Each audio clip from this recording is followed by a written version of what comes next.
The greatest power you possess is your ability to choose. Join Lowe's Moore as he reveals how you can begin to maximize that power by exploring yourself on the deepest levels and committing to making lasting and positive changes. Get ready to achieve breakthroughs that will lead to accelerated growth and transformation because you are now tuned in to The Blueprint. Why the actions contradict the lamb. I'm fellowshipping when I'm with the fam. That's more relations, that's forming a phonic. Good evening and welcome back to the Blueprint Podcast with Lowe's Moore. Hey, look, again, you know my favorite word. I'm excited. Yes, I am. I'm truly excited to be back with you guys and each and every week is, man, to come on and be able to spend some time with you and also to be able to share some of the guests and the interviews with the guests has been so powerful. That I just look forward to it. I love doing the research on it. I love finding out about those individuals and to try to make the show special. How many of you guys out there are enjoying the weather? I mean, last week I truly enjoyed when it was cool. Man, I was like, oh, it's that nice breeze. It almost gave you kind of like during the day, it wasn't too hot, but it was hot. And then in the evening, it got cool, kind of giving you that flavor like you in LA. Well, that soon went away, I see, but because it was hot today, it was hot yesterday. But yet I expected it, and I expected it. It's summertime, right? It's summertime. And as I said last week, look, every day you get to wake up, enjoy this life, enjoy it. Let me just kind of run along, man. We got a very special guest this evening on the Blueprint. And so I want to jump right into it. And I want to start with my book of the week. Yeah. They Call Me Mr. Apollo by Billy Mitchell. I didn't get my copy yet, but I don't know. I'm gonna have to have a conversation with him about how to get my book. But my guest tonight, Mr. Apollo, Mr. Billy Mitchell. So I'm really excited about that. And then also my word of the week, man, we messing with legacy. We dealing with legacy tonight. Apollo Theater, Mr. Mitchell, just this is gonna be good, right? And you know what? He from Mount Vernon too, man. That's what's really exciting, man. And you know what I like? And he can hear me right now, but I mean, I know a lot of people, particularly we grew up in the boys club, Southside Boys Club, and I played a little bit of my basketball at the South Side and then over to the North Side. But I lived on the South Side. But I always remember the legends of the boys club. Billy Mitchell, Billy Thomas, Mr. White, Mr. Coleman. Yeah, they were just back in the day, just legends and men that you could really look up to. But out of all of them, man, and I love all of them, but out of all of them, man, Mr. Mitchell, Mr. Billy Mitchell, man, every time I ran into him or every time we have a conversation, I mean, he was just so super nice to me, man. I mean, just like, man, like we grew up together, and it was just like we were brothers. And I mean, every time we speak, man, I just get that feeling, man, that of that brotherly love. That's awesome. So it is my pleasure tonight to be able to interview, um, what I call a legend, right? And he's leaving his legacy, So this is going to be off. That's an awesome word, right? Right there. Legacy. What will your legacy be? Right? Remember, we have a time to be born, right? And then there's that dash in the middle, right? And then there's a time, scripture says it's a time to be born and it's a time to die, right? But when we're no longer here, the question will be, what will we do with our dash, that little line in the middle? What will we do with that dash? What will people say about our dash? And what will our legacy be? Right. And that's why that word is very important. What kind of legacy are you going to leave? So and next, my affirmation, the Hill and Pierce Harper affirmation quote moment, right? I think I had mm, yeah, I got two of them. So I'm gonna, but let's stick with this one right here. It says, no one is born hating another person because of the color of his skin or his background or his religion. People must people must learn to hate. And if they can learn to hate, then they can be taught to love. For love comes more naturally to the human heart than its opposite. Uh, that's President Nelson Mandela, right? And I heard Obama say, man, nobody's born, you know, born to hate, right? We're not born to hurt. We learn to hate, right? And if you can learn to hate, you can learn to love. And that's the affirmation quote for this evening, man. Take that to heart, right?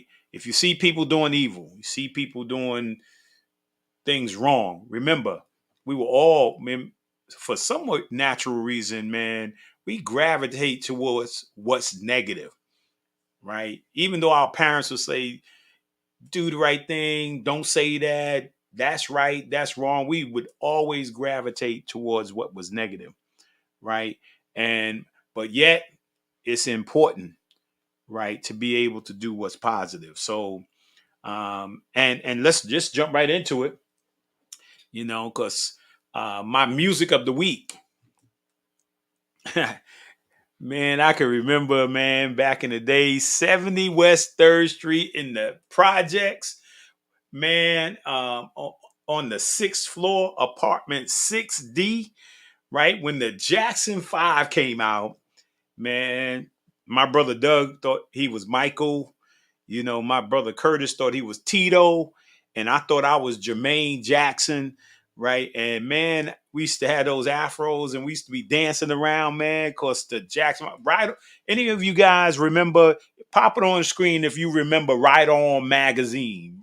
Man, I had a million Right On magazine. I taped the Jacksons all over the wall, right? And yeah, that was just a really exciting time back then to see some young guys like yourself, right? Being famous, being on television, being on the Ed Sullivan show.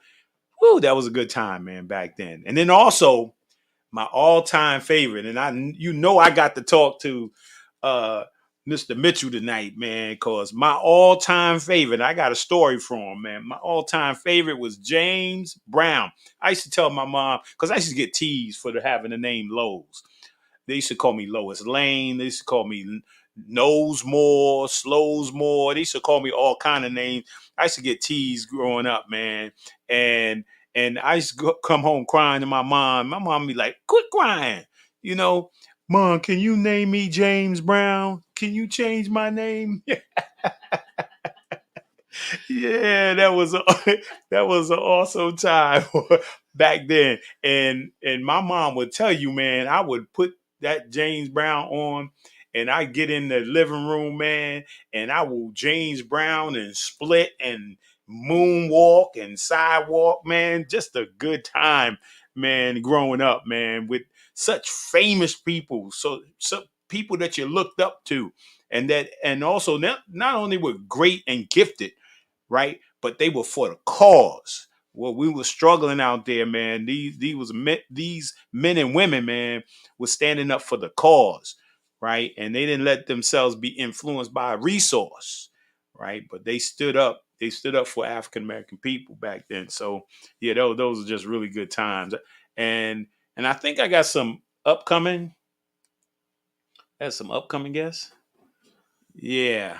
So, I know we all getting ready for 4th of July. I know I am, getting ready for 4th of July. And I got some guests coming on. Actually, I'm doing a special, so really listen up. I have a special next week, right? A special show, right? It's not on Sunday, it's on Saturday, right? And Mr. Brandon Steiner is going to be my guest Saturday morning from 9 to 10:30, right? And I'm looking forward to having a conversation with him, man. He's the memorabilia guy. He's the guy with all the pictures, all of all the famous athletes and entertainers and stuff like that. So he's going to be on. I'm looking forward to that. And then following him, I'm going to have the great man, the amazing Archie Talley, man. This guy, he's legend. You don't know about him, man, but man, he was overseas averaging over 69 points a game, right? In overseas, man. And man, he was amazing in college. And I'm looking forward to talking to him, right? He didn't get his just due back in the day, but man, he's a motivational speaker. And then I got the Dr. Nicole Hollingsworth after him. And it's just gonna be some awesome shows. So again, let's get rolling. I think I got a highlight here, and then we're gonna be right into introduce my guest to you, and we're gonna get rolling. The history behind the marquee here at the legendary Apollo Theater runs deep. And today, I'm going to introduce you to someone who's had a front row seat to it all. First of all, can we just take a second? Yes. Because right now, we are standing on the stage of the Apollo Theater. The world famous Apollo Theater. Imagine Johnny Cash, The Temptations. Imagine the Godfather of Soul, James Brown. Hey! Right here on this stage, darling. Oh my God. I mean, who better to give us a history lesson than God. Billy, Mr. Apollo Mitchell? Yeah. You have a fascinating story, my friend. 1965, we had moved from Mount Vernon to the Bronx, and my mom sends me to Harlem to borrow some money from her cousin, who just happened to live across the street from the backstage door of the Apollo. And Mr. Frank Schiffman, who owned the theater back then, he comes out and says, "Hey kid, you want to make some money?" And before you know it, I'm here all the time. I was 15 years old. When I started running errands here, I started meeting all the main stars. You happen to be witness to a 9-year-old Michael Jackson Absolutely. gracing the stage for the first time? Absolutely. That night, the audience had never seen kids that talented. And they had these moves that were just so awesome. Yes. They won the competition. This is called the Tree of Hope. Can you imagine Ella Fitzgerald, James Brown, Gladys Knight? They all rubbed this before they had records, before they had notoriety, before they had fame. It's showtime at the Apollo. I remember being a little kid and watching Showtime at the Apollo, Yes. and when somebody came on that stage and when they nailed it, I mean, goosebumps every single time. But on the other hand, if you weren't good, Oh, no. see, the audience are the It's the judges. most honest, that is the most honest Brutally crowd. honest. Yes. Brutally honest. Get off gotta that go. stage. You gotta gotta go. I mean, this is iconic. It is. Paul McCartney, Bruce Springsteen, John Legend, Tony Braxton, Keith Richards from the Rolling Stones. And then we have my name. They allowed me to Where are sign you? Where are way you? at the top. Below me is Taylor Swift. You can't even picture Harlem, New York, the world without the Apollo Theater. It's true. It's You true. can't. You know, not only are we a part of African American culture, we're a part of American history. The Apollo has always been like a beacon of artistic excellence, right? Like if you stepped across the stage, in some place you've made it. So these walls could talk. My God, the stories they would tell. I was a kid, and all of a sudden, I'm standing outside, and there was this commotion. I found out that they said that Ray Charles had cheated playing cards. What people don't really realize is that we are alive and kicking and thriving. We're expanding to 2 new theaters down the block as part of the Victoria Theater Project, and that will be part of the Apollo Performing Arts Center. Come to the world famous Apollo Theater in Harlem. And tell Billy I sent you. Absolutely. Okay? Thank you, my sister. God. Awesome. Mr. Legend is in the house. Mr. Billy Mitchell. What's up, my brother? What's up, my brother? Who's that handsome dude right there, man? You know, Lowe's, man, let me tell you something. This is special to me. You know, as you know, I've been fortunate to have this life. I do a lot of interviews, etc. And usually, every time that I start the interview, I says, "Well, my name is Billy Mitchell. I was born and raised in Mount Vernon, New York." Uh, I carry that with a sense of pride. And this podcast, I'm sure I'm talking to some of the family out there that are listening. And you know, first of all, brother, I gotta apologize to you. I thought you had a copy of the book. I apologize. I promise you I'll put one in the mail to you tomorrow. I thought you had the book, man. I apologize for that, but that's okay. You're gonna get it, and it's gonna show my journey from leaving Mount Vernon until I came to the Apollo Theater and how I became known as that guy, Mr. Apollo, et cetera, et cetera. But it's my autobiography that I self-published. Yeah. Yeah, yeah. And I was a little, when I was watching the video and reading some stuff up on you and stuff like that, man, and knowing you, Yeah. I was a little envious, man. Oh man, Especially about the James Brown, it's my hanging guy. out with James Brown and Jackson 5. I'm not envious about the Jackson 5 because Right. um remember Mr. John Brinker? Yes. Yeah, Sure. he was the Recreation recreation. commissioner, right? Yeah, commissioner of Yeah. recreation, and Mhm. he Mhm. used to announce my games back in the day. Wow. He gave Yeah. me I won MVP at the in the Red Raiders Mount Vernon South Side Boys Club Red Raiders football team. I was MVP in 1963 or 64, and Mr. Branker at the banquet he presented me with my MVP trophy. Oh, yeah. See, so we got something in common, right? Yeah, So, yeah, yeah, yeah. yeah. So Mhm. when I end up about to graduate from West Virginia University, he gave me a call. He said, "Hey, Lowe's, my son John Jr. is going into he's in entertainment. He's representing some a lot of entertainers, but he's transitioning as well into the sports. Would you allow him to manage you, to be your agent?" And of course, I signed with John Brinker Jr., Okay. right? And during the time that I signed with John, and being drafted by the Nets, and John introduced me. Same time I signed my contract, he signed with Michael Jackson. He Wow. became Michael's attorney, a lawyer, Yeah, and so I met Michael, and they allowed me to go to a few of the. Remember they started doing the Jackson concerts over again. sure. Yeah, so they allowed me. I went to see and was backstage in Washington D.C. and also at the Garden. So I knew I wasn't envious about Michael Jackson because I met Michael. So it was a. Right, right, right, right, right. But James Brown, because if there's no James Brown, right, there's no Michael Jackson. Fact. That's a fact. That's a fact. James Yeah, Brown yeah. was very good to me, man. I mean, very, very good to me. As a matter of fact, it was James Brown and Marvin Gaye who gave me the financing so I could go to business school when I graduated from high school in the Bronx. It was James. Had they not, done that, I went to start working on Wall Street and fashion industries and things of that before I came to the Apollo and came back to Apollo in 1984 when Percy Sutton opened the theater. Yes. In the 60s and early 70s, I was, running errands for everybody, and getting to know all these great people, and running errands, in 1967 or 68, that's when I saw the Jacksons for the first time.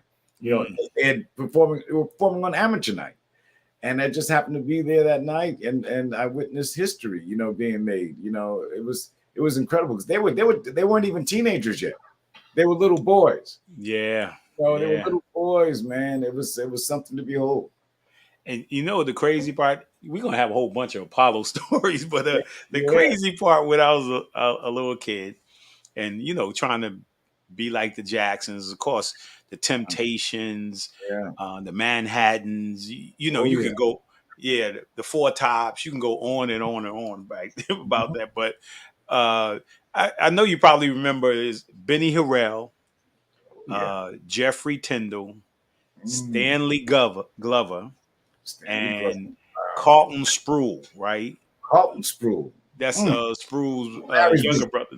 Yeah. He had Larry Sproul and Dr. Michael. Sproul's Yeah. brother, younger brother. Mhm. And so we had a group called the Devoneers, right? Wow.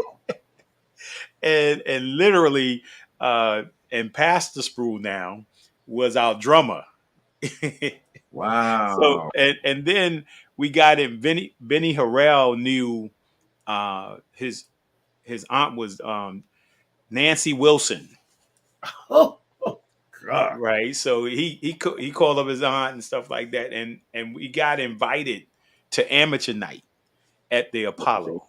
I Okay. mean, so we got invited, and the week before we were supposed to go and be on amateur night, um, I was playing basketball on the playground, and I was going for a layup and got undercut, and when Ooh. I came down, man, it snapped my wrist in half. Oh, God. Yeah, so now the whole playground is following me as I'm walking to 70, holding my arm, and some guy came out of the stand and snapped my arm back in place. Right, and the whole park is like kids are following me to my house. Call paramedics, and they get me to the hospital. And they said, "Who put your arm back in place?" And I said, "Some guy." And he just arrived here from North Carolina or something like that. He just put my. He said, "Yeah, good thing he did that, man, because we would have had to, maybe, amputate your, you know." And Wow. so I was been about 4 or 5 hours in the hospital. Man, as soon as I got that cast on, I was right back out on 4th Street. I know you were, brother. That dangerous left hand of yours, brother. Yeah, but I missed the Apollo. That's how I Yeah, missed the Apollo. yeah. That's okay. That's okay. I Well, had a brother. little bat, Mm. show you right. Oh, no. I was a deep voice Oh, guy from the Temptations. Melvin Franklin. Yeah, you Melvin. Yeah, yeah, yeah. Yeah, Uh, Papa was Oh man, that was a good yeah. time back then. So Yes, sir. so Yes, sir. let's digress for a moment. Let's go back. How did it all start? Mom, dad, Right, right. right? Let's Okay. Let me I was born and raised in Mount Vernon, New York, right? In 1950. Um, we were living on 8th Avenue, closer to the corner of 5th Street. I went to Nathan Hale Elementary School. I think there's a picture right there, you guys. Yeah, we're in the 6th grade. That I was presented with that picture recently when Mount Vernon High School had their 50th uh, class of 1968 reunion. And Mm, one of my classmates, Michael Gillespie, who's now the dean at Borough Manhattan Community College, he okay. gave me a frame of our 6th grade class because I never had that photo. We had a fire years ago and everything was burnt. So when he presented that to me, and this was just like 3 years ago, he presented with that photo. But I was born and raised in Mount Vernon, one of 14 children eventually that my mom had, and we lived in the cold water flats. Mm, No tubs, cold stove and wood and whatnot. And I was going to Nathan Hale. And I remember in February 1958, the principal, Miss McKenna, comes to my classroom with this lady and they asked me to come out to the hallway. And then we go to two of my brother's class. Same thing happened. They asked my brothers to come to the hallway. We found out that we had gotten evicted and that we were being placed into foster care. wow. So I was in a foster home on 10th Avenue, right across the street from the Boys Club. Immediately, Yes. there was a Okay. house there. We stayed there. Then from there, we went to a foster home in Greenberg. Then we went to a foster home in New Rochelle and White Plains from 1958. And then my family, my mom was able to get me and my two brothers, who they kept together, back. My father took three of my sisters with him. He left my mother forever. The others stayed with my mother. Others stayed with some friends and things. My family was just separated. And we came back to Mount Vernon, me and my brothers, when I was 11. Left when I was 8, came back when I was 11. Most people in Mount Vernon probably thought they hadn't seen me. They didn't know we was in 3 different foster homes, right? And Right. so we came back. The new boys club had been built because I was going to the original boys club on 7th Avenue and 3rd Street, when I was, Yes. 6 years old, because Billy Thomas, who worked there, I've known Billy Thomas literally since I came out of my mother's womb. Mm, Billy Thomas has been my oldest brother Steve's best friend for years. So I've known Billy all of my life. I speak to Billy Thomas, once a week since I was a teenager. I stay in touch with Billy for different reasons. We talk about life, our journey. He always gives me information on how to be grounded. Sometimes he'll put me in check like he used to do when I was a member. Yeah, because sometimes you get out of line, you need somebody to put you in check. But anyway, my family, we left 8th Avenue, came out of foster home, and then we moved to 7th Avenue, 221 South 7th Avenue. We lived directly across the street from 230 Projects, above a candy store called Pretty Boys. Candy store. We lived in that building, right? Yeah. Yes. It was horrible. We didn't have a tub. I didn't sleep in bathe in a tub until I was in foster care. So when we came out of foster care, we went back to heating up water and putting them in this tin thing. My mother would pour the water out there. My sister would take their baths and whatnot. And we lived upstairs in the building. I remember the families that lived there. And then in 1964, I think they were going to condemn the building or something. And my father came back and helped us out. And he found us a house in the Bronx. And we moved to the Bronx. That's how I left Mount Vernon in 1964. But it was in 1965, being one of the oldest kids still at home with my mother. She sends me down we were living in the Bronx. She sends me down to Harlem because my mother was born in Harlem in 1923. And she moved to Mount Vernon at the age of 9 when her mother died. And she was living with her grandmother in the ABC flats on 8th Avenue. So my mother was she raised there. But anyway, we moved from Mount Vernon to the Bronx. One day we didn't have any food in the house. And my mother asked me to go down, or not asked me, told me to go down to Harlem to borrow some money from her cousin. Her cousin was also a cousin of Alvin Queen. Alvin Queen is one of my cousins on my mother's side. For those in Mount Vernon don't know, Alvin Queen is renowned drummer. He's legend. Yes, that's my. He's now living in Geneva, Switzerland.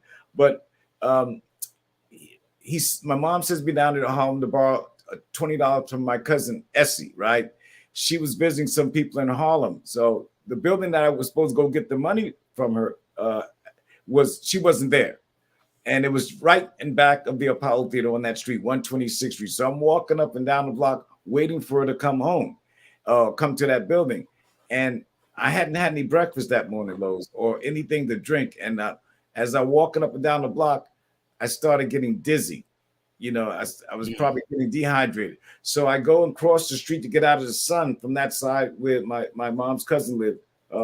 And I crossed the street and I stood against the wall, not knowing it was the backstage door of the Apollo Theater. And I'm standing there, and this Jewish guy who owned the Apollo, his name was Frank Schiffman, who, by the way, is also from Mount Vernon. Okay. The people who opened up the Apollo, they're from Mount Vernon. Okay. So I it goes how the creator works and puts people together. So I'm standing up against the wall, and he comes up and says, "Hey kid, what are you doing back here?" I says, "I'm not doing anything, mister. I'm waiting for my mom's cousin to come home. She lives across the street." He says, "Well, why are you waiting? You want to make some money?" And I freaked out because I thought he was trying to make a move on me, right? Can you imagine some old guy say, "Hey kid, you want to make some money?" And I started backing up, right? And he says, "Calm down. I'm not going to mess with you. What's wrong with you?" He says, "I'm asking you, do you want to make some money by running to the store for people rehearsing for a big show inside? And they're going to need somebody to go get their coffee and their newspaper, their shoe shine. And kid, if you run these errands, they'll give you a little tip." Now, Lowe's, I'm going to tell you something. This was so weird. When I walked inside to run errands for these people, I didn't know who they were. I'm from Mount Vernon. I wasn't used to Harlem, that whole vibe, And I walked in, and Mr. Schiffman introduced me to this guy named Berry Gordy, right? Now, this guy, Berry Gordy, I tell you, this guy, Berry Gordy, had just started a record label 3 years earlier called Motown Records. And he was taking the people that were on his the label on a tour across America called the Motortown Review. And when I go inside, I started running errands for the Temptations, for the Miracles, which featured Smokey Robinson, for the Supremes with Dinah Ross, the Contours, Junior Walker and the All Stars, Mary Wells, Marvin Gaye, and this very energetic, visually impaired kid by the name of Little Stevie Wonder, who Wow. was 15 years old at that time. I was 15, right? I'm 72 years old, thanks to the creator. I'm 72 years old today. Stevie is 72 years old. If he tell you that he's not, he's lying. Because I never was 15, I was 15. Okay, let's be. So I started running errands there, man. I started meeting these people. I wasn't dressing like the kids in Harlem, and I was called Stinky Boy. They were wearing Converses and Pro Kids. I was wearing track flats from Mount Vernon with the white stripes on the side. And they were wearing cons with the big socks and whatnot. So they dumped on me, bro. And so I'm running errands. So I finally was able to get me some cheap Converses, right? Because my new friend in the Bronx said, I know where you get you some cons, man. You can't be wearing track flats playing basketball, man. Because I was a track thing in Mount Vernon. Everybody wore track flats. We weren't dressed like the people in the down in the city, right? Right. But Mount Vernon was full of people from the South, basically. Their families were from the South. We didn't dress like the city, even though we went down there sometimes to buy some piece of clothing, but we weren't fully dressing like people in Manhattan or Bronx. But I was dumped on. And then as I started running errands for people, James Brown, who I saw on a regular, because they always booked him, because they made a lot of money when Mr. Brown performed, because he did 5 shows a day, 6 days a week, and they always booked him for 3 weeks. So I ran a lot of errands for him and his band. So I got to know him. And during that time, he would always ask me, how was I doing in school? Every time I saw him, the conversation always reverted to how you doing in school. And I always told him that I was doing great. And every time I saw him, I was telling him I'm doing even better. Then one day he made me leave the Apollo, go to the Bronx, get my report card, and bring it back to the Apollo and show it to him. And he noticed that I had failed all my subjects, bro. Ooh. I failed everything. I was bullied so bad when I moved from Mount Vernon to the Bronx in junior high school that when the teacher was teaching stuff and I didn't understand it, I would never raise my hand, ask her to explain it, because I thought not only were they going to call me Stinky Boy, I thought they was going to start calling me Stinky Stupid, because they used to dump on me, right, man? People don't understand that. So one day when James Brown saw the report card, he told me that I was not allowed to come back to the Apollo ever again and run errands and make the money that I was making until my grades went up by the next report card.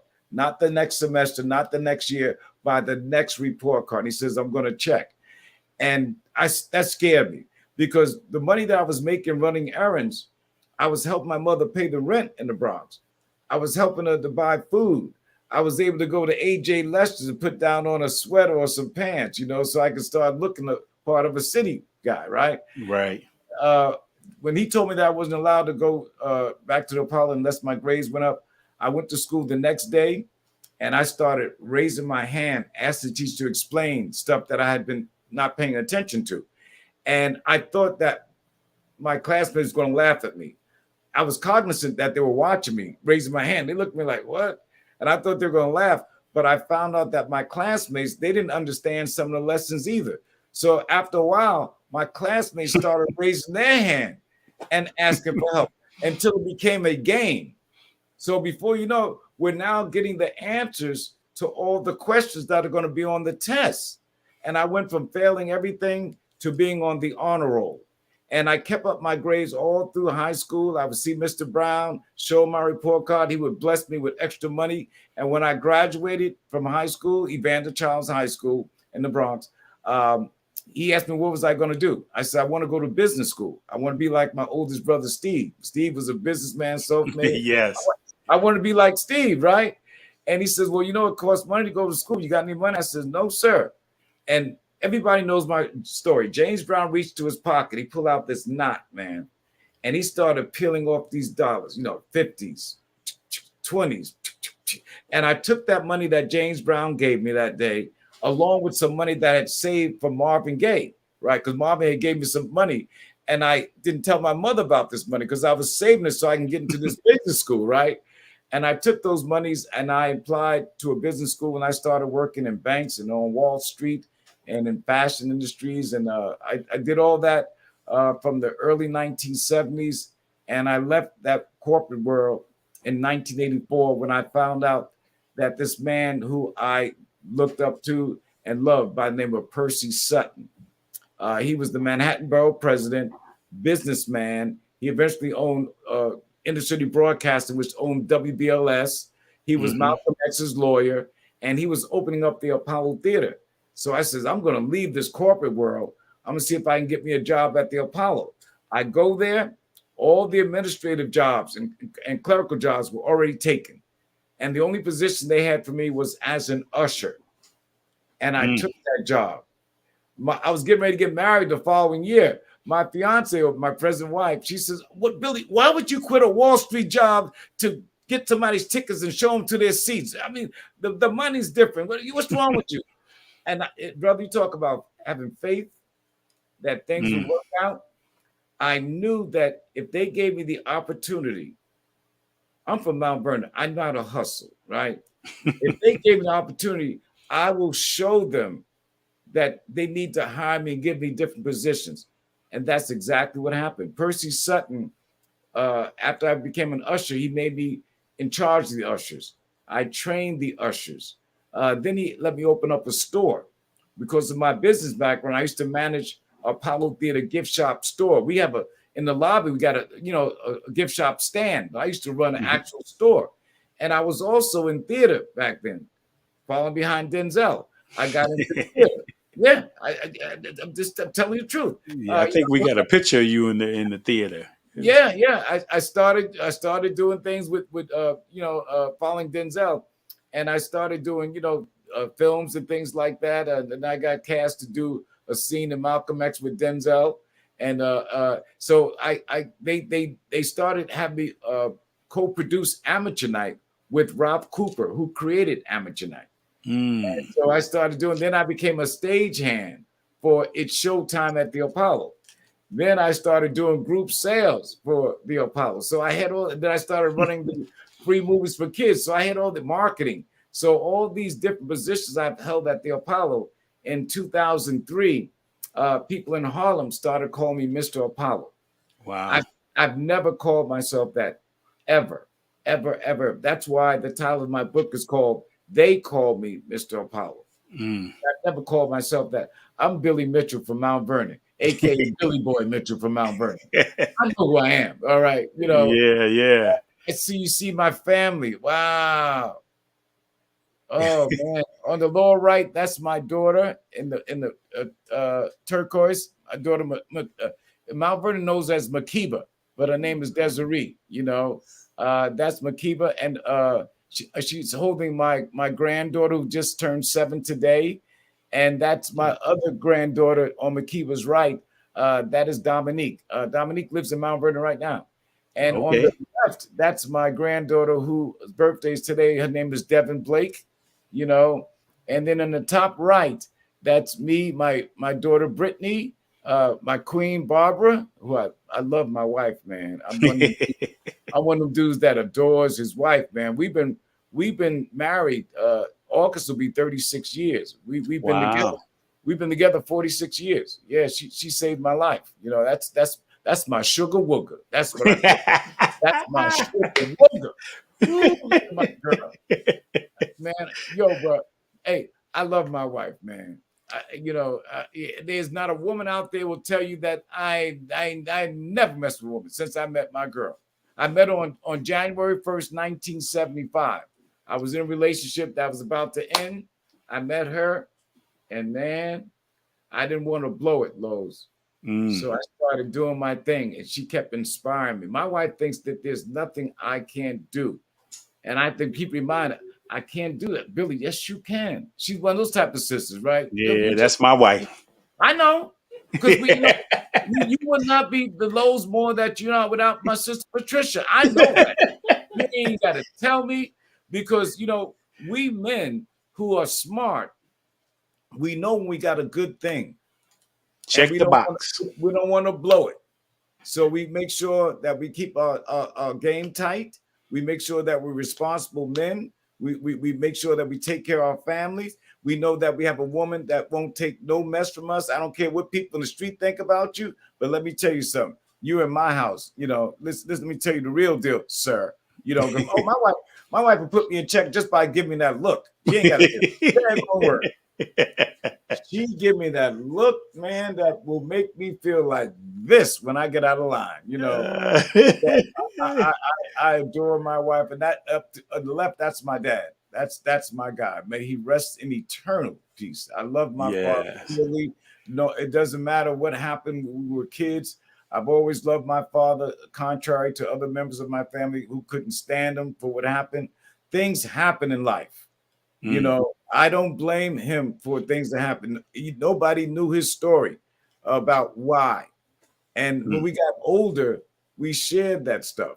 And, it was painful for him. I saw this man sit before me and just was painful, telling me why and what and how. And I said, Dad, man, it's okay, man. I'm good. We're good. Don't beat yourself up, bro. We're okay. Maybe God made that happen to us for a reason. Look at us now, Dad. So and I try to be a good father to my children. I was blessed to have 4 children. My first son transitioned 23 years ago. My first son, Billy. My oldest daughter is 54. I have a son, Tyrone, 53. My youngest daughter is Brittany. She's 33. But my children, these wonderful women blessed me with children. All my children by different women. I'm not saying that to brag, and I salute my children's mother. I love them for blessed me with a child.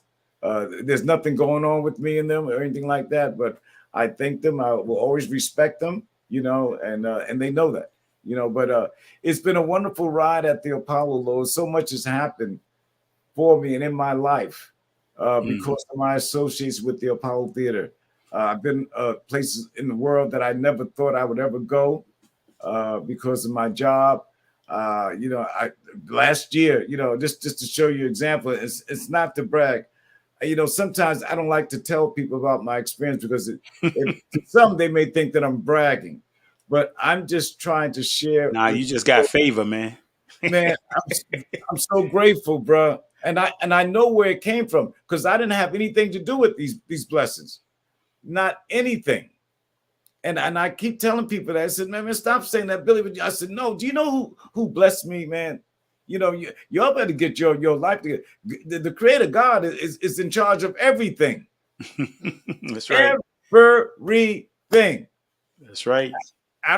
You may think it's bad. There's a reason why he does that. You may think it's good. Well, you got blessed. I truly, truly believe that. And people try to, throw these accolades on me. I get people who want to give me awards and stuff. And most times I turn them down because you see, man gives awards. God gives rewards. Amen. That's how I roll. You understand? That's right. Because sometimes people give you these awards and they have another reason for doing it. They may want your name on the program or in the this or that, perfect example. I was selected to be one of the grand marshals for the Juneteenth celebration parade in Harlem. That was, last week. And when they first approached me, I asked them, why? Why are you selecting me? I know some people that are really doing some work out there in the community, some real work, soldiers on the ground doing some work. To me, compared to them, I'm not doing anything. And I question, why didn't you choose this person or that person? And then people told me, Billy, accept your roses now. And I had to come to grips because they're not honoring you. They're really honoring God's blessings that he gave you to do what you do. And I had to come to grips with that in the last, few months. because I was just saying, look, don't praise me, man. Praise the Almighty, the Most High. Yeah. You know, Yeah. don't give me the shine or the light or whatever they want to call it. Man, I know where it's coming from. Yeah. And you know what? Like I said earlier, man, every time, man, when I think we went on a tour of the Apollo, we brought some kids down from the Boys and Girls Club, and plus, Yep. you blessed us to come down a bunch of times, man, to the Showtime at the Apollo. Yes, sir. Um, there was just so many special memories, Yeah, yeah. right? And it was incredible because I was told this story a while ago. My aunt Dolores, who she lives in Maryland, right? But she Mhm. used to live in Mount Vernon across the street Right. from I think it was 240 on Ninth Avenue, Okay. right? So she used to live across the street from the projects. So she came over, and I was getting ready to turn 13, because I remember some of these things. I was getting a Timex watch. You remember, it don't break. Remember, it lasts for, Yeah. keeps on ticking, takes a Right. licking, and keep on ticking, right? Right. so, That's right. so they gave me a watch and everything, and I was just up. I was 13, and I started growing some hair on my chin. I had about 3 of them up there. Right, about 3. And so the whole time I was in there, I was just pulling them little hairs, right? So Yeah, man. so she came over, man, to me. She said, "Oh, you got some hair on your chin. Let me see." So she grabs them, and then she just rips them out, right, like that. I was like, Woo! "Whoa!" So now Mm. I'm upset. It's my birthday, you Yeah, know. man. And then later on, she said, "No." Now I'm mad at her, right? I'm mad at her, and she Wow. told me later on I'm gonna take you somewhere. I was like, okay, I don't want to go with her because Yeah, what But you she did, put me huh? on the train, 241st Street. We get on the train and we go down to 125th Street. Now I don't know where I'm at. Like you. I leave Yeah. Mount Vernon, and I'm like, don't know where I'm at. So go Mhm. down 125th Street, and we're walking down the street, and I look up and I see the Apollo. Right, I see Yeah, big thing. Apollo. I'm like, what? Yeah. Like I'm freaking out, right? And it Uh, says James Brown, like wow. that, like that.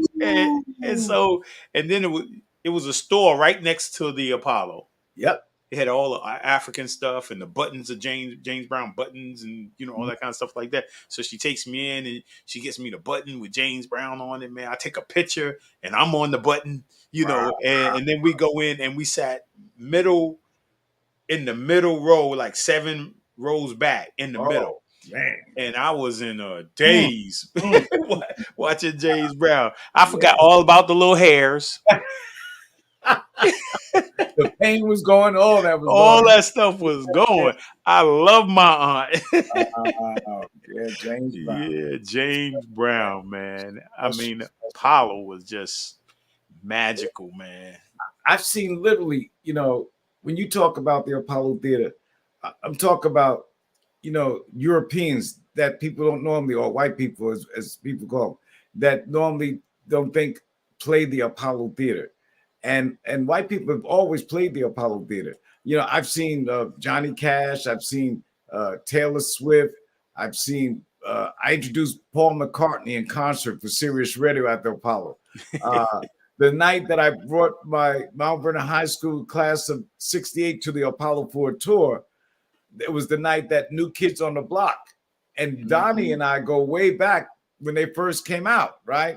So I got pictures with all the class of 1968 Mount Vernon High School, me, Donnie Wahlberg, and whatnot. So he says, Billy, man, I need you to do me a favor. I said, what's up, bro? He says, I want you to introduce us tonight. I said, well, I'm here with my classmates, man, and some from out of town, and I live in Brooklyn. I can't get back in time. He says, man, please do that for me. So I said, okay, cool. So the classmates, they left because we had a long day. I rush home, shower, put on a nice suit. I come back, I introduce New Kids on the Block and tell the audience how we first met. Now Donnie's a big shot on the TV show Blue Bloods and his family, the Wahlbergs, but Yeah, yeah, yeah. when I first met them, man, they were brought to the Apollo Theater by Hal Jackson. Used to be on Oh, yeah, Bill yeah. and Percy Sutton. Yeah, he gave Maurice, what is Maurice? Oh God. Their manager's name was Maurice Starr, who Mm. also put together New Edition. and he wanted to bring this other white group, R&B group from Boston to New York and get their careers. And it was New Kids on the Block. And when they brought them to the stage, I said, this audience is going to tear them apart, because how dare these white brothers going to get on the Apollo stage doing R&B thinking they're the Jackson. But they handled their business, man. Kids on the Block slayed that crowd. And over the years, Donnie and I kept in touch, with his movies. And Marky was a rap and all that. Right. But I was so glad that my classmates, man, it was about, Clinton Young was there. I mean, all of us was there. Got to meet Mark and taking a little bit of the Apollo Theater. You mentioned the Boys Club, but I'm going to call you later on because I want to get in touch with Mr. Campos. Yes. He's the executive director now, right? Yes. All right. Because I would like to have a bunch of the Boys Club come down to Mount Vernon for a tour. We want to make it Mount Vernon Boys and Girls Club Day at the Apollo for a tour, because awesome. I give the tour, I run that department. So, I call the shots, so it's not like it's a problem. If they ever want to, we're looking for also, and just for the listening audience, we're looking for young kids to audition for Amateur Night at the Apollo, ages 6 to 17. We got adults, but adults can also still audition. We're looking for little kids. We got plenty of adults, and they can audition online. They can submit a tape online to apollotheater.org. Scroll down, it says Amateur Night auditions. Send in your videotape. We're looking for little kids because we got a lot of talented kids in our community, and no one sees them. You may know a kid in your church that sings or plays the drums or plays the organ or whatever. Whatever these kids do, whatever's their talent, we're looking for kids. So please, www.apollotheater.org. Scroll down to Amateur Night auditions. Now, if you don't want to send in a videotape now, we're having live auditions in September. I think it's the 14th or 17th. I'm not sure, but you can find that information on our website as well. So that's awesome. Because I've had people from Mount Vernon audition for Amateur Night, and they won.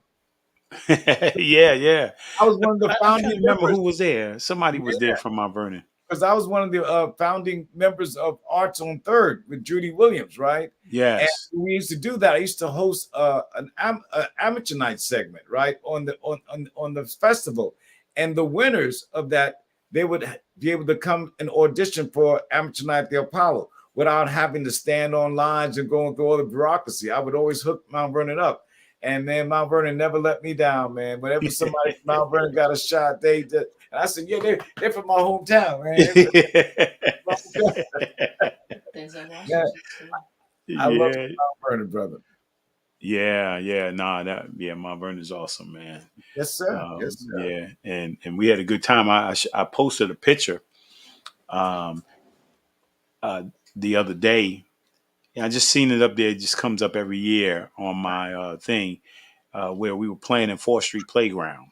And, I think Gus, Ray, and all of us were out there. And we playing against Walter Barry, Stevie Burke, Artie Green. And it was a picture, and everybody started commenting on it. Like, whoa.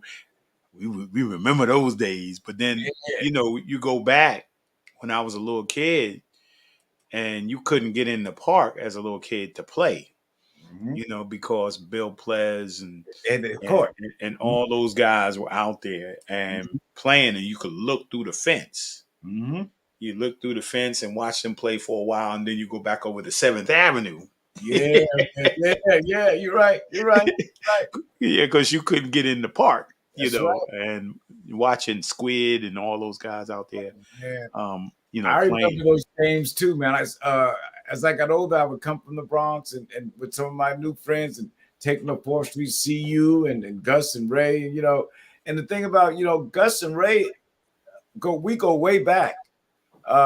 When I lived on 8th Avenue, when I was taken away and put in foster care, Ray and them lived up the block. His sister Martha was Martha, and I think Gus was just born. Ray wasn't born yet when they lived on 8th Avenue. Most people remember them when they lived on 6th Avenue, right? Oh no, Fifth Avenue. Fifth Yeah, Avenue. the Fifth Avenue crew. Exactly. I remember when they lived on 8th Avenue, and Mr. Gus, their father, used to give me nickels so I can go buy some ice cream with the wooden thing and scoop it up, because Yeah, he was yeah. block and he had hair sticking up like Don King, Mr. Gus. Yeah, he was a friend of my parents. Yeah, I said, "Hi, Mr. Gus," and he always had. There was always something wrong with one of his legs because he always had a white bandage around one. You know, they wear gauze and whatnot. hmm He had this white bandage around his leg, around his ankle. I remember Mr. Gus so well, man. So, when you talk about Gus and Ray, I go way back to when we lived in cold water flats. A lot of people don't know that about their life. Maybe they never even shared that. Right. Because they were very, very young, when they moved over to Fifth Street, Fifth Avenue. Yeah, yeah, definitely. And I had a moment there. And you remember? I don't know if you remember Frank Holland. No. Gil Burkhart. All them guys lived Yeah, on yeah, yeah, yeah, yeah, yeah, yeah. lived on Fifth Avenue, Fifth Avenue, yeah. and yeah, I had a moment on Fifth Avenue. Right, there's a gas station there now, auto place there, right there on the corner. 4th Street and Fifth, Fifth Fifth, Street, Fifth Avenue. Fifth and Fifth, right? Yeah, I think it's Fifth yeah, and Fifth, yep. right there in the corner. There's a little gas station right Been there. there for years. Yeah, and the house right next to the gas station. Uh-huh. We lived a couple of years in the attic Wow. on Fifth Avenue before we moved to Wow. behind the post office on First Street, Union Avenue. Yeah. Yeah, we Wow. went from Fifth Avenue to Union Avenue, from Union Avenue to the projects. Wow. And you know something? I always wondered when I was a kid why my family didn't live in the projects. Why Mm. all of my friends lived in the projects. Why were we living in a rat infested building above a candy store called Pretty Boys? Why weren't we living in the projects? We would go to the projects to use their laundry room, right? Yeah. Stuff like that. I would be on my roof, hanging up clothes that my mother used to wash by hand and hang them up on the roof. And 230 was across the street, and we'd be calling Goose from the window. What's up, Goose? Goose sleeping 230. Yeah, yeah. And stuff like that. My memories of Mount Vernon and my childhood in Mount Vernon, I don't care where I go, what I do, will always sustain me and keep me grounded about who I am. We went through a lot in Mount Vernon, but I tell you, I wouldn't have changed those things for nothing because it made me, I remember shining shoes in Mount Vernon. I remember having a paper route, getting up at 3:30 in the morning, delivering papers to people in Yonkers when I was 11 years old, going to the north side, shining shoes with your cousin in bars with Reggie in bars, Yeah, yeah. being afraid to come across the bridge, thinking that the people's gonna be chasing us. What are you doing in this neighborhood? Because we got chased from the north side back then all the time. They didn't want us across the track. Oh no, not on north side. They Oh they will no. run you back. But by the time I got over to the north side, they were a little bit more cordial. Yeah, yeah. Mhm. Yeah, yeah, yeah. Well, you Yeah. talked about the 60s, the civil rights movement had been in effect. And speaking of the civil rights movement, I was living in Mount Vernon and we went to the March on Washington. I was 13 years old, August 28th, 1963. There was this girl that I liked in Mount Vernon, and may she rest in peace. I don't know if it's even respectful to mention her name, but I liked her. And her mother was a member of the NAACP. And me and your cousin, we liked her friends, right? So we wanted to hang out with girls on this bus ride going to Washington, D.C. And I remember I had to get the money. I bought 50 cents Tommy Giles. I borrowed $1 from Uncle Billy. I borrowed 50 cents from Reggie. I borrowed maybe a quarter from Jimmy Johnson. And I was able to get the money together so that we can get on the bus.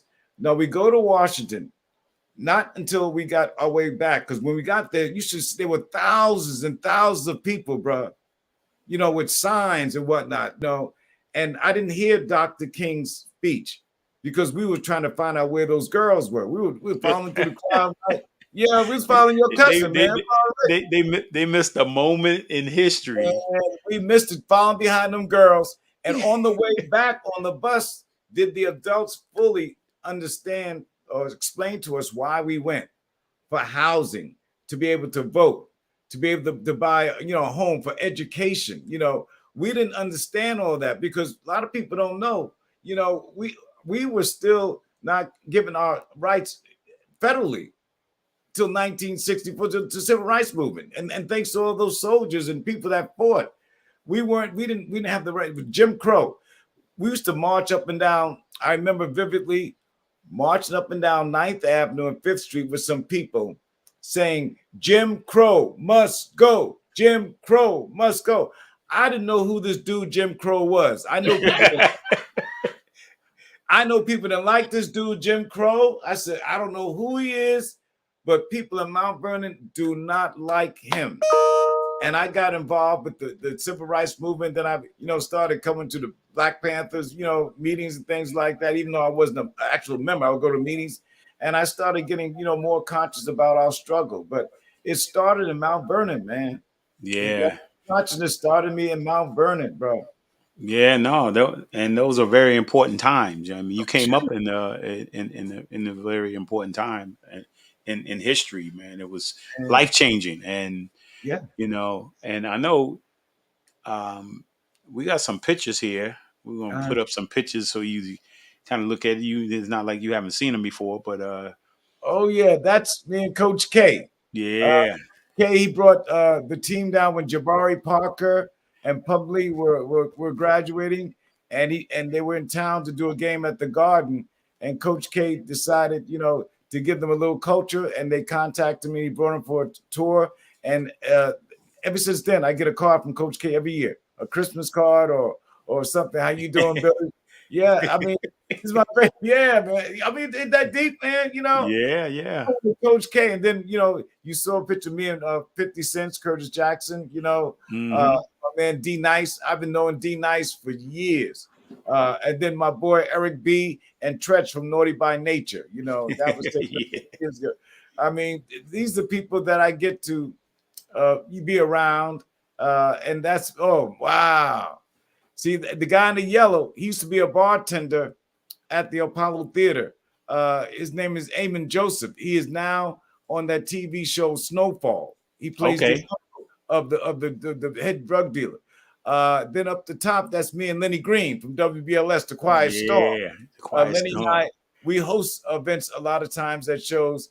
And then on the right at the top, that's me and my wife and one of my real closest friends. His name is Dan Danielson. He's a producer, actor. You see him on a lot of TV shows. He just called me a little while ago. I said, get on with Lowe's, man. I'll holler at you later, man. So we got a movie coming out called Black Power, White Privilege. It's based on his aunt. I'm just a consultant. I'm not in it, And and then we got the tap dancer at the bottom. Yeah.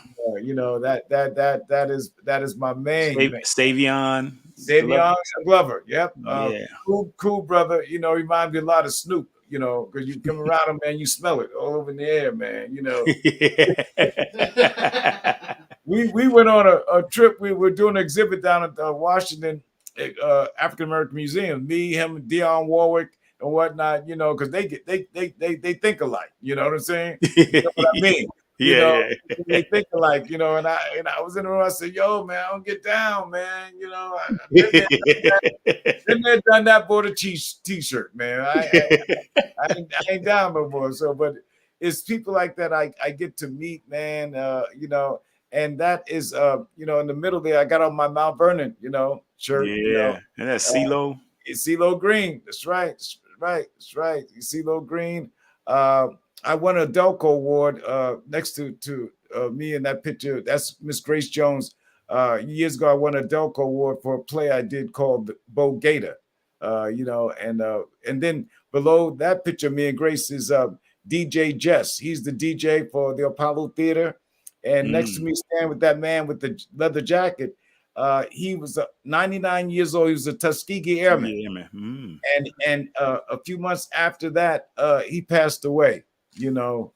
And then there's a picture of me, Snoop Dogg, and Dave East, you know, that young lady, I think that's the young lady from Mount Vernon. The Uh, mayor, the yeah, mayor of who, Mount Vernon. Yeah. yeah.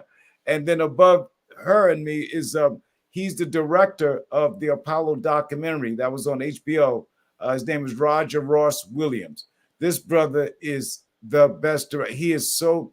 Google his name. You see all the things that he's got, all these documentaries that he's done.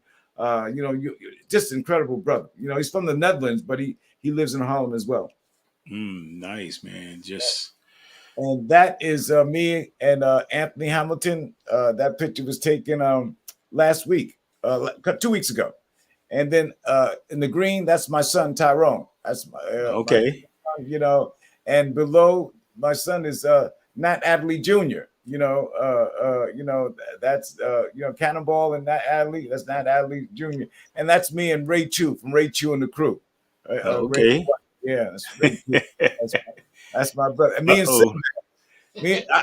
I introduced Kim Coles. You know, Kim Coles from Living Single with Yes. Kim. Yes. Well, I introduced Kim Coles to Sinbad, and a month later, Sinbad took on the road on his comedy tour. And then Nice. she's on TV and then Living Color and the thing with Kim Fields in them and Yeah, that was good. Yeah. Queen Latifah, yeah. And that's me and Dion, my dear Dion Ward. I love her. I love her. We were doing something. She jumped out of a limo and just I happened to stand there. She said, "Oh my God, my baby!" And she goes, "Man, I'm this dude from Mount Vernon, bro. You know, I'm not no celebrity. You know, and all these people I know are celebrities. There's me and Snoop. You know, I mean, just man, oh man, me and Philly, Curtis Jackson." That's my girl, Brandy. I remember when Brandy first did the Apollo. She was 15 years old. She first came out with her first song, and Brandy and I have been in touch over the years. Yeah. Nice. And that's me and Michelle Obama. That was the day that Miss Obama solidified to me to write my book, because people have been telling me, write a book for a while. And I thought they was just trying to yeast me up, make me feel good. I said, I ain't writing no book. Ain't nobody know about me. Get out of here. And I gave her a tour with Sasha Malia back in 2010. And after the tour, she says, you need to write your autobiography. Your story is incredible. And I listen to women, bro. I listen to women, man. I took Miss Obama's advice, and for a year, your brother was out there just writing, trying to think of everything I could write about myself and my journey. And that's how the book came about. I until Michelle Obama said it, I was never going to do it. And now the book is out, and I donate the proceeds to organizations that I help sponsor in Harlem and Brooklyn. And that's when Mary J. Blige was inducted into the Apollo Theater Walk of Fame. Underneath the marquee, we placed the names of notables in concrete when a brass plaque. And every time we do it, the management said, "Billy, you got to be a part of it because you're part of this history." The first name that we put down years ago was Quincy Jones, and Quincy Jones is on our board of directors along with Pharrell Williams. We got some powerful people on our board. Yeah, my man Ice-T. Yeah, man. I was telling T that years ago I used to be an extra on Law and Order back in the day, when Jerry Allback was alive, man. I was an extra, man, back in the day. I said, you're probably still in Compton sticking people up. I was doing extra work on the show. Yeah. Chris Rock, my main man. Yeah. That night, me, Chris Rock, and Michael K. Williams were at the Apollo. They had a fashion show there. Oswald Boateng, this incredible writer from UK, and me and Chris and Michael was just hanging out, just chilling at the Apollo. And that was me and my girl Gladys Knight. I love Gladys. Love Gladys. Her husband William helped me sell my book down in Georgia. Yeah. Oh man. Yeah, man. This dude from 7th Avenue and 3rd Street. And you guys see my journey. The book is called They Call Me Mr. Apollo, You can get it at blurb.com, blurb.com, and that's where you can order a copy. If you want, you can find a way to contact me. I can send you an autographed copy. You can Awesome. contact me at nybby329 at AOL.com. That's nybby329 at AOL.com. Again, you have to pay for the shipping and handling, but the book is only $20. So if you send it to me, you're just paying for the cost of having shipped. But if I don't sell it at the Apollo, I do when I'm doing tours. I only do tours on Mondays, Wednesdays, and sometimes Saturdays. Nice. And then so check this out. What Yes, sir. in all these years? Uh-huh. All right. You got to give me your Mount Rushmore of performers. Yep. Stevie Wonder is at the very top. I love Stevie for so many reasons. James Brown, for real, for real. Marvin Gaye, Earth, Wind, and Fire. One day, the management maybe take the day off. They said Denzel was in town. I holler at him, yo, man, Earth, Wind, and Fire is doing a show with Steve at the Apollo. He says, I'm there. So not only to take the day off, right? They hooked me and Denzel, Pauletta, and my wife, in box seats at the Apollo. Normally, I'm working. I'm not sitting around the box seats, right? And we were watching Earth, Wind, and Fire, Stevie Wonder. And, man, you talk about a Mount Vernon spirit that was in that box seats, because we were reflecting on where we came from. I'm not nowhere near Denzel's level, but I've been blessed, man. I can still pay bills. I got some food in the refrigerator. I got my health is good, man. I'm good. I don't have the cars or the mansions like D has, and he's earned every single dime of what he has. But if you looked at him, you would think he ain't got a dime in his pocket. He don't be dressing up for nobody. Pauletta got to tell him to get a haircut, man. He don't get, man. Let me tell you, man. I've stayed at his place. He's invited my wife, and we stayed a few days at the crib years ago, man. Everybody can't go on the ride. When you were playing ball, there were some cats on the block that you knew they can't go on the ride with you. Yeah. You had to pick and choose your crew, right, Lowe's? I mean, that's right. Yeah.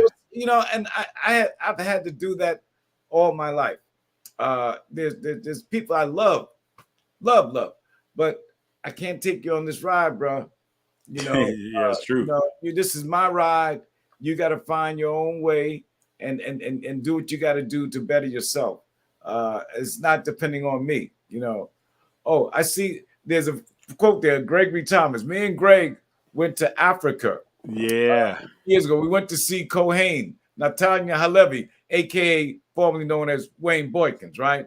We went out there and spent almost a month out there, and we walked across this bridge that I will never walk across again as long as I live. Will never. It was about maybe 12 inches wide and about 15 blocks long, and it was about 25 stories high, made out of rope and wood. We crossed that bridge, man. I thought the bridge was going to fall, and that was how I was going to die. We went to the dungeons where they took our ancestors. We went to the river where they washed them and bathed them before they put them on the ships to send them to North America to be sold into slavery. We went everywhere in Ghana, thanks to Natanya Cohane. He took us and really told us our true history. We think we know stuff. Right? Mike Hammond said, "Brave man." Hey, Mike is my bro. Mike, shout out to you, big bro. Love you, man. You know that. That's my dude, man. And you know my son, Lowe's the third. Yeah. Yes. Yeah, he studied abroad, so he was with Oh, Natanya in uh-huh. Ghana. Yeah, he stayed with, when he first got there, he stayed a couple of weeks with them, and before he left, he was out there 6 months, right? Yeah. He's out there 6 months with them out there. Let me tell you something, brother. If I could take all of my closest friends and my family with me, I would live in Ghana. I'm planning on going back in August. I would love to, I'm investing in business, something in Ghana right now. They're offering Natanya, we doing something. They're offering African Americans free land in Ghana, Mm, and you just build on it, and it doesn't cost a lot. Like you might think, oh, you building something. It's crazy. It's working man's money, not big time money.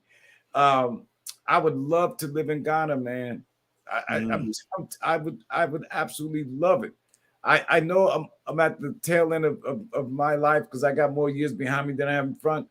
But I'm on a daily basis talking to my mother. I mean, to my wife. And my mother must be thinking about me. Thank you, mama. Uh, ask my wife, come on, baby, let's go to Ghana. Let's come on, let's get out of here. Let's get out of here, man. This thing's about to explode here in America. mm, Let's get out of here. I've told my kids that. I said, don't be surprised if I call you one day and say, I'm out. mm. I'm gone. I love it. If you have never been to Ghana, and everybody can't make that journey, if you can, go to Ghana, hook up with Kohen Halevi. I'm telling you, it will change your life because I guarantee you it changed mine. I'm a Awesome. changed man since I went to Ghana. Yep. Awesome. And Yep. my brother Doug, he said, Lowe's, tell Billy, thank you for trying to help my artist Newton. Oh, yeah.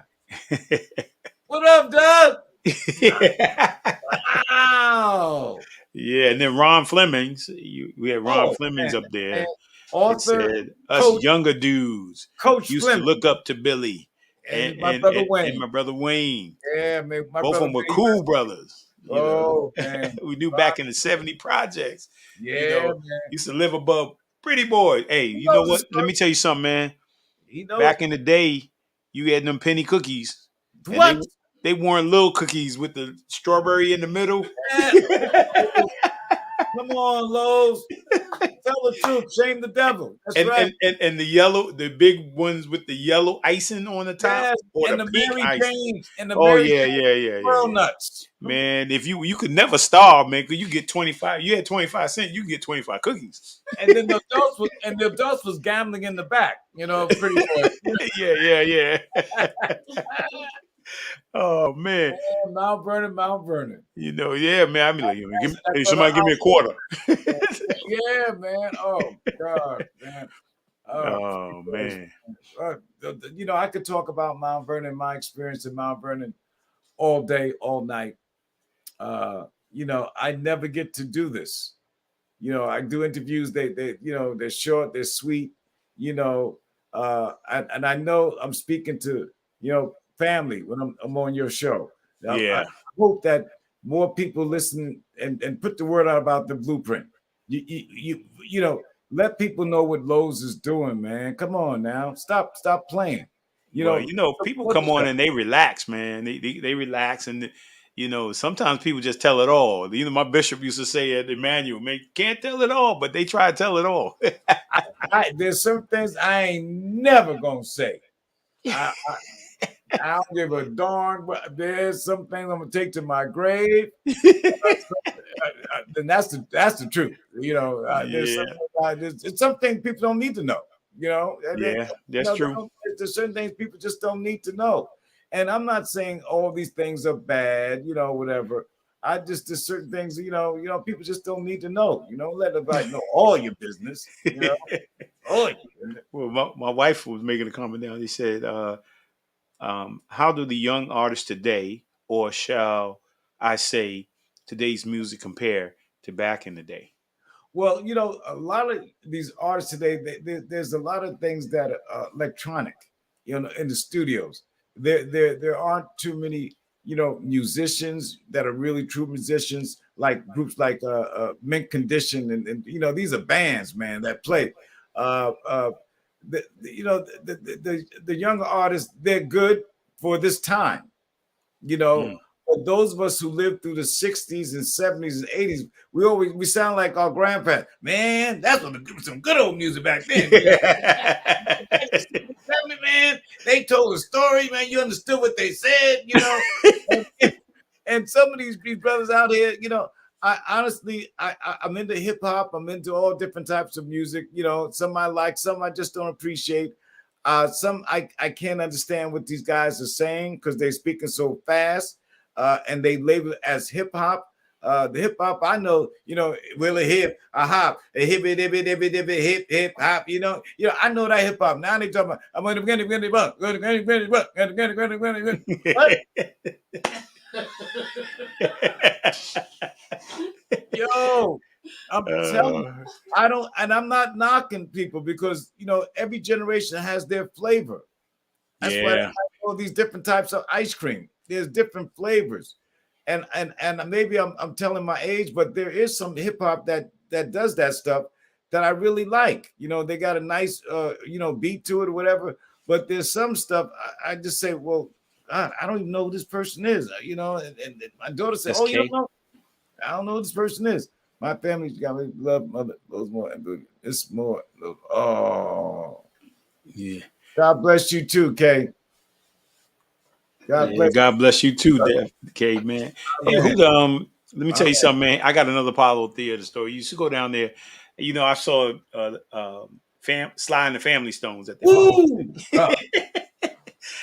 Woo! You know who else was there? Mom's Mabel and Red Fox. I used to run errands for them, I don't know how they let me in, man. I was only like 13, but I was in there, you man. know. And my We used to- favorite show of all time. Uh, No, I besides James Brown, right? right. The Stylistics was singing. Wow, And I was all the way up in the sky, wow. right? And all of a sudden the power went out. Boom. And then the spotlight came on. The one guy that used to sing, I think Stylist saying Bet You My Golly was. Yeah, Right? yeah. That's them. And the one spotlight came on, and Russell. my man said, Bet You My Yeah, Golly Russell. was. Yeah. And you could hear you all the way at the top, you could hear him as though you were standing right in front of him. And when I say music to yesteryear Uh, and music today, not a whole lot of people can just drop that mic and sing a cappella, yes. right? As clear as day. That's true. That's true. I mean, I was like, we were all in there amazed. We looked at like, whoa, that guy can Yeah. sing, you know. All said it too. My wife was the vice president of the Stylistics fan club. Yeah, man. And James Brown's road manager, Charles Bobbitt, was my wife's godfather. I didn't know that till I got older. And Mr. Bobbitt, may he rest in peace, he died, you know, would tell me, I said, you might know my wife. She's from Brownsville. He said, what's your wife? I said, Barbara. Yeah, Barbara. I said, they call her Barbara Ann. He said, my Barbara Ann? I said, well, she told me that you used to take her and your daughter when you came home from tour and take them shopping. He said, that's my, I said, that's my wife, bro. That's my wife, bro. Awesome. Well, Yeah.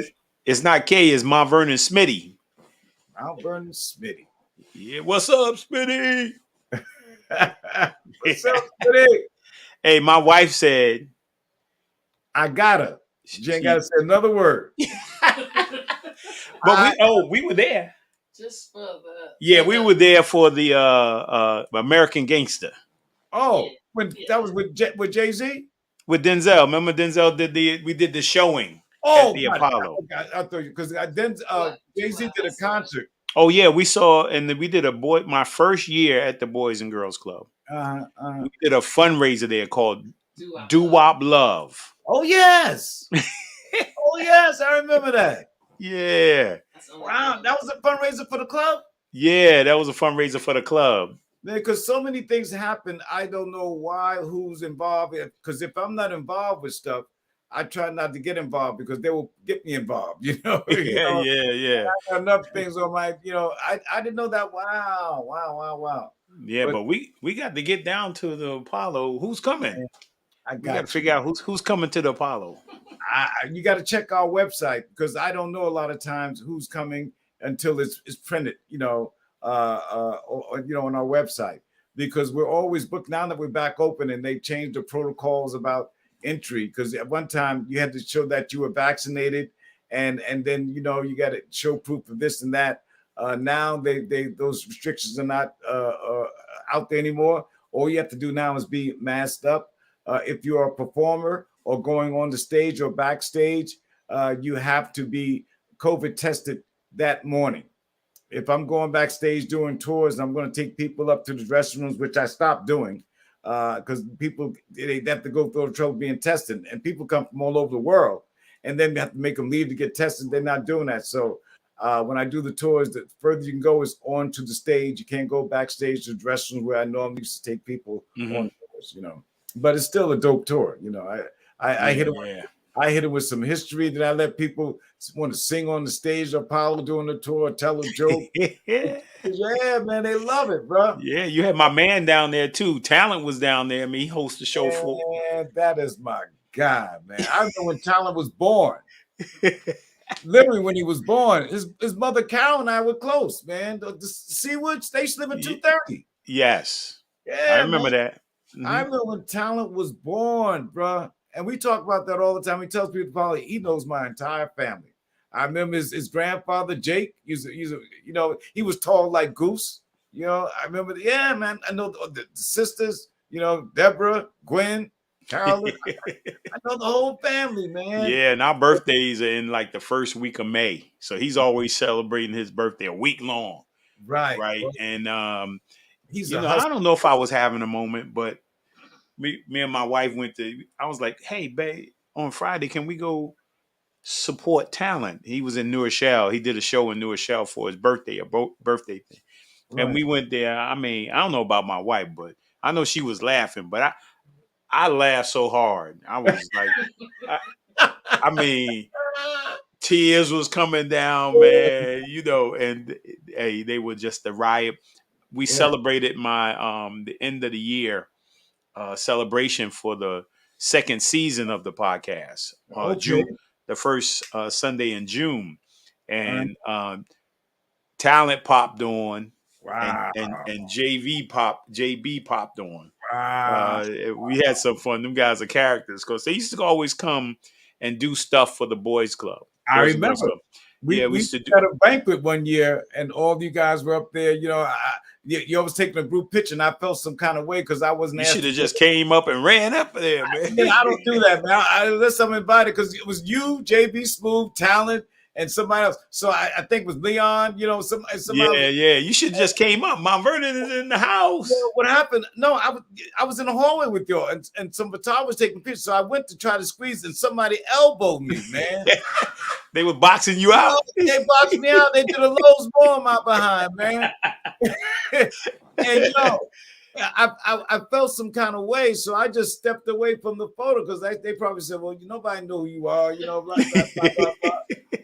It hurt my heart because they go my people up there. See, JB Smooth came to Mount Vernon when I left, so I didn't see. He came to Mount Vernon '65, right?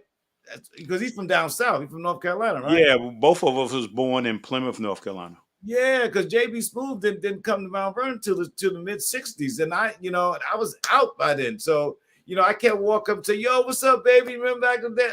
And I'm just so proud because he's from Mount Vernon, man. But I don't know that dude, man.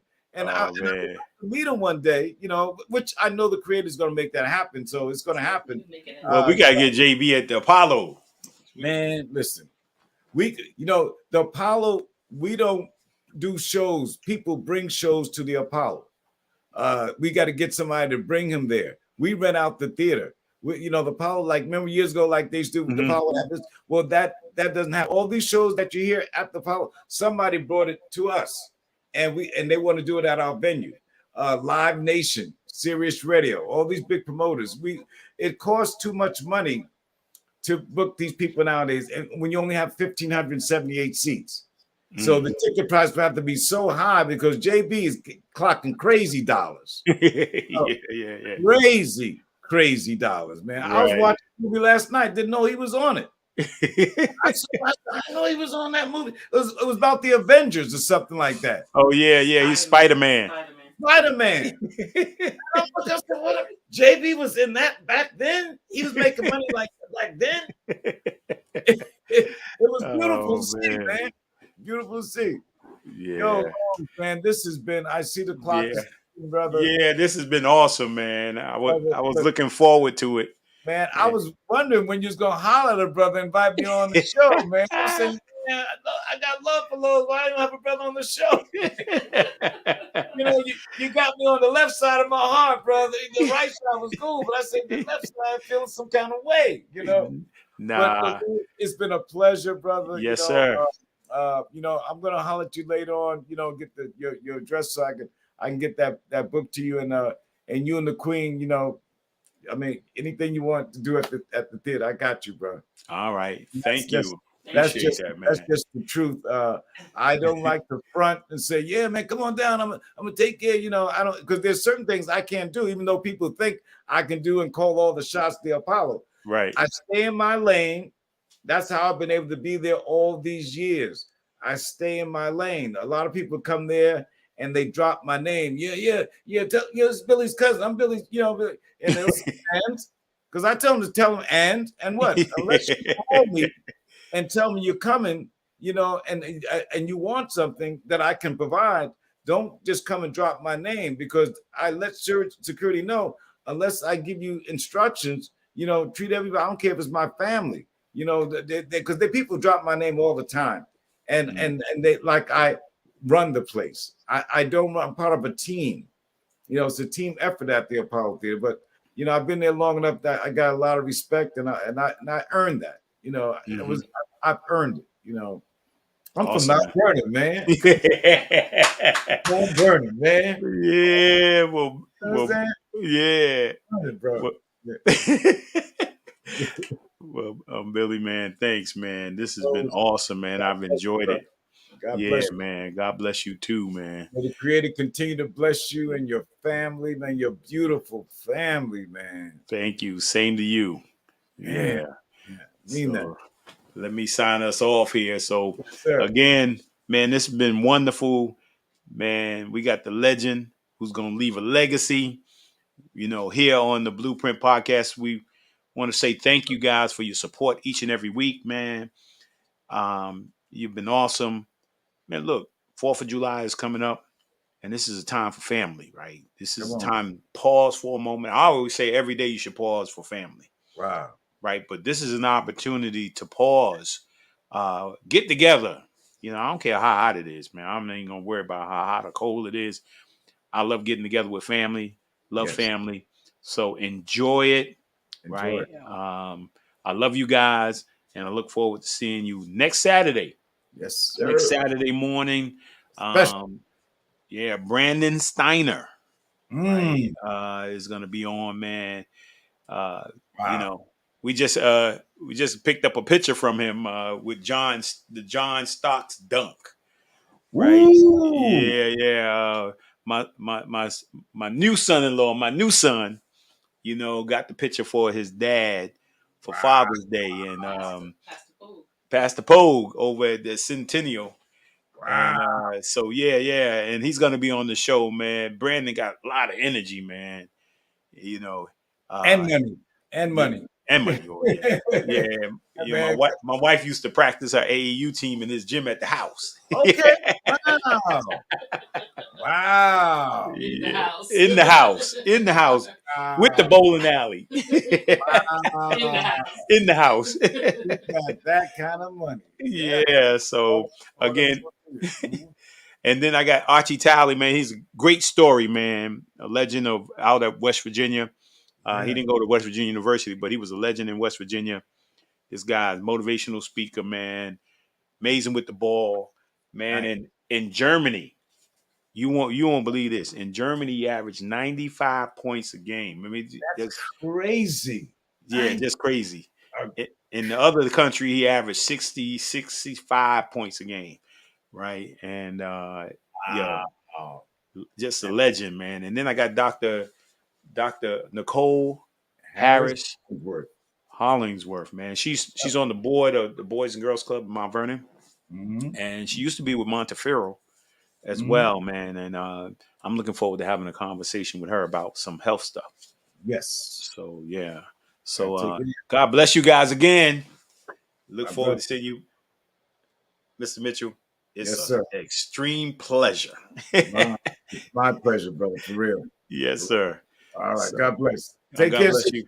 Sure. Take care. God bless. Okay. Yes, ma'am. Good night, everyone. We really hope you enjoyed this episode of Lowe's More, the Blueprint Podcast. Stay connected and follow us at our website, www.lowesmore.com. That's LOWESMOORE.com.